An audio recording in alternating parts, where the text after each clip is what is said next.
L'autre jour, je voyais un film et c'était marqué French fries, les frites françaises. Ça ne voulait pas dire que ces frites étaient fabriquées en France. C'est qu'elles étaient fabriquées, elles étaient à la française, préparées à la française. Eh bien, l'anglais, c'est un peu la même chose. C'est un langage à la française, mais qui peut avoir été importé, qui peut être ancré dans une autre société, tout en gardant le souvenir de son appartenance de départ, de son origine. Ce qui est assez amusant chez les Américains, c'est qu'ils veulent bien reconnaître que leurs frites sont françaises, mais ils ne reconnaissent pas que leur langue est française. Sauf dans certains cas, il y a quelques mots comme ça. À partir du moment où ils les prononcent à la française, alors là, oui, c'est du français. Mais si le mot est prononcé à l'anglaise, ce n'est plus du français. Voilà leur genre de raisonnement assez tortueux. Si je dis par exemple souvenir, alors là c'est du français, quand je le dis en anglais, ou toucher. Mais si je dis intelligent, c'est pas du tout français, parce que je n'ai pas dit intelligent, j'ai dit intelligent. On pense à un maquignon, vous savez, ou un voleur de voiture qui repeint la voiture dans une autre couleur, et puis il dit, voyez-vous, c'est pas la même voiture qu'avant, hein. Ou un maquignon avant, qui changeait la couleur d'un cheval qu'il avait volé.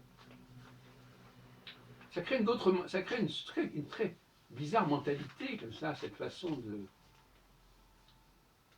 de nier les origines par un subterfuge, par un stratagème assez facile. On change une intonation, une prononciation, une signification. Et alors là, on n'a plus de compte à régler, on n'a plus de compte à rendre. Ben, je dis que si. Les mots français sont des mots français. Et pour moi, la référence, c'est le mot français écrit. Ce n'est pas l'oral, ce n'est pas sa signification. Le mot écrit, le mot écrit ne dit pas ce qu'il signifie. Le mot écrit ne dit pas comment il se prononce. Voilà ce qui m'intéresse. Et à ce niveau-là, les mots français, je les reconnais, je les recense dans toutes sortes de langues. Le russe, l'allemand, le néerlandais, l'anglais, etc. Même, je connais celui qui avait le judéo-espagnol, par exemple, qui parlait en Turquie, on appelait ça le judéo-fragnol, parce qu'il y avait énormément de mots français qui étaient entrés dans le judéo-espagnol, au XIXe siècle. Donc, le lexique français, le vocabulaire français, est un vocabulaire dominant, absolument, qui même, je dirais, unifie le monde, en quelque sorte, puisqu'il latinise le monde, à sa façon. Si le monde est ce qu'il est aujourd'hui, c'est grâce au français, qui crée une fluidité lexicale. Même si les gens ne le reconnaissent pas consciemment, quand un touriste vient à Paris, évidemment, il n'est pas dépaysé. Quand il lit ce qui est marqué partout, etc., il dit tiens, je comprends. Ah, c'est curieux, je comprends. Je ne parle pas le français, mais je comprends le français. Je le lis et je sais à peu près de quoi on parle. Vous croyez que Paris aurait autant de succès sans cela?